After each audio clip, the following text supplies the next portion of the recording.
तुमने अपने भाई से मेरी शिकायतें लगाई, इतना बरसे हैं वो मुझ पर, जैसे मैं अपनी बेटी के कमरे में नहीं उसके घर चली गई थी, जबकि जा सकती हूँ मैं। मेरी बेटी का घर है, हक बनता है मेरा।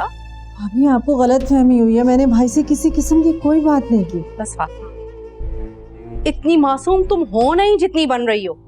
सबके सामने तो तुम ऐसे रहती हो जैसे तुम्हारे मुंह में जुबान ही नहीं, लेकिन पीठ पीछे तुम मेरी चुगलियां लगाती हो।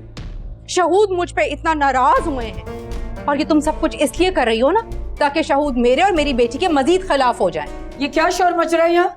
कुछ नहीं अम्मा जी, वो भाभी को बस गलतफहमी हो गई है। कोई गलतफहमी नहीं हुई मुझे, मैं जो कुछ भी कह रही हूँ हर्फ बहर्फ ठीक कह रही हूँ। फातिमा ने मेरी शिकायतें की हैं शहूद से, इतना बरसे हैं वो मुझ पर।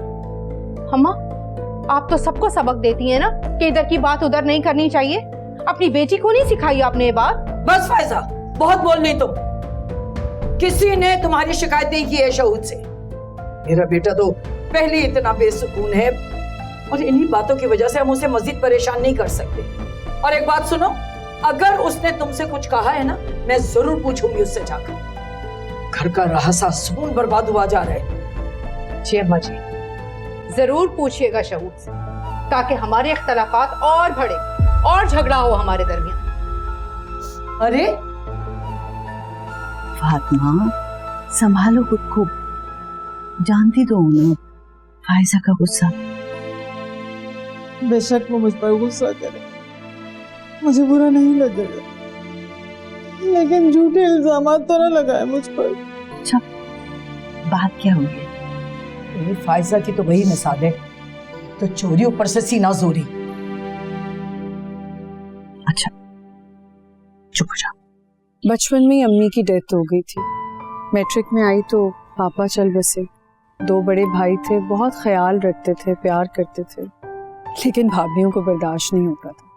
पता है, उनकी गैर मौजूदगी में भाभियाँ अजीब अजीब ताने कसती थी, मनहूस, माँ बाप को खा गई, बहुत तकलीफ होती थी। लेकिन मैंने कभी अपने भाइयों से जिक्र नहीं किया, घर का माहौल ख़राब ना हो जाए। पता है गुल, भाभियों के ये ताने कसने के बावजूद मैंने कभी अपने दिल पे ये बात नहीं सवाल की, क्योंकि मुझे अल्लाह पे यकीन था कि किस्मतें तो वो बनाता है। और देखो अल्लाह ताला ने मेरे लिए कितना अच्छा किया, इतना अच्छा शौहर, इतना अच्छा ससुराल। आप बिल्कुल ठीक कहते हैं भाभी। बचपन से यह एहसास कि मेरे अपने बाप ने मुझे ओन करने से इनकार कर दिया, सारी जिंदगी नाना के घर में गुजारी, मामू ने किफालत की। इस महंगी ने मुझे तोड़ के रख दिया था कि अब ये सब।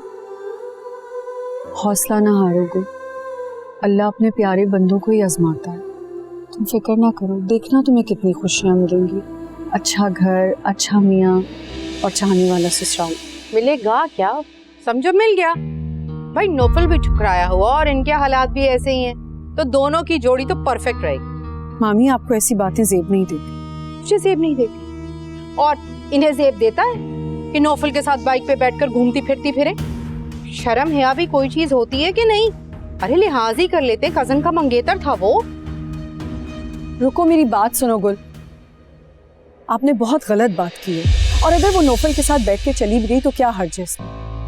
नौफल अब आपकी बेटी का मंगेतर नहीं रहा, तो आपको एतराज नहीं होना चाहिए। एतराज करती है मेरी जूती मैडम, कोई एतराज वैतराज नहीं है। और वैसे भी नौफल के साथ ऐसी ही लड़की सूट करती है, यतीम यसीर मिस्कीन सी, जिसको बाइक भी जहाज लगे।